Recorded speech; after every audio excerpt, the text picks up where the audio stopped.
నిర్వహిస్తున్న వ్యక్తులను అదుపులోకి తీసుకున్నామని మాదాపూర్ ఎస్పీ తెలిపారు. శబ్ద కాలుష్యంతో పాటు ప్రమాదాలు బారిన పడుతున్నారని చెప్పారు. తల్లిదండ్రులు పిల్లల పట్ల అప్రమత్తంగా ఉండాలని, గత బైక్ రేసర్స్ పై క్రిమినల్ కేసులు నమోదు చేస్తామని వెల్లడించారు. ఇన్‌స్టాగ్రామ్‌లో రేసింగ్ ఫోటోలు, వీడియోలు పెట్టే వారిపై నిఘా పెడతామన్నారు.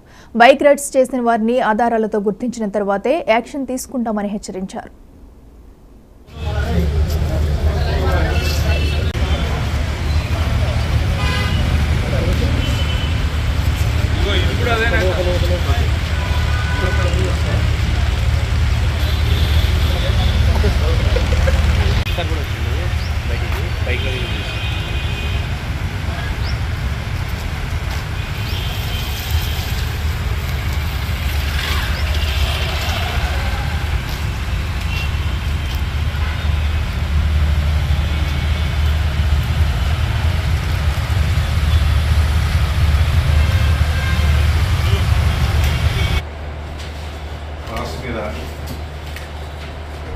అని ర్యాష్ డ్రైవింగ్ అని చేయడము, రాత్రి వీళ్ళంతా లేట్ హౌస్ 12 తర్వాత వచ్చి టీ హబ్ ఏరియాలో బైక్ రేసింగ్ చేయడం జరుగుతుంది.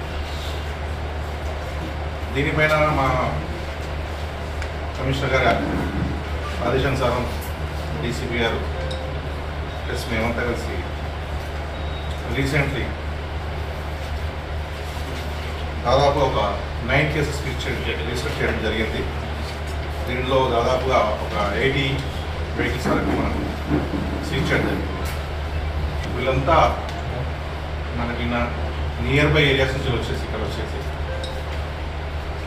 సౌండ్ పొల్యూషన్, ఈ బైక్ రేసింగ్ వల్ల మేజర్గా ఏరియాలో ఉన్న వాళ్ళందరికీ సౌండ్ పొల్యూషన్ ప్లస్ యాక్సిడెంట్స్ కానీ కూడా అవకాశాలు ఉన్నాయి. ప్లస్ ఇక్కడ ఉన్న వాళ్ళందరికీ సౌండ్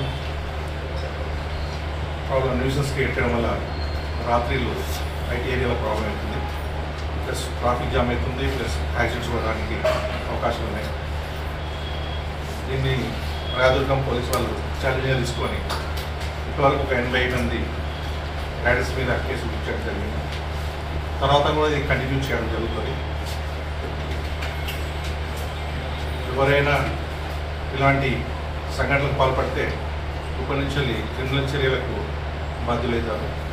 ప్లస్ మైనర్స్ ఇట్లా ఉంటే తల్లిదండ్రులను కూడా వాళ్ళని కూడా ఇన్వాల్వ్ చేసి వాళ్ళ మీద కూడా చట్టపరమైన చర్యలు తీసుకుంటారు.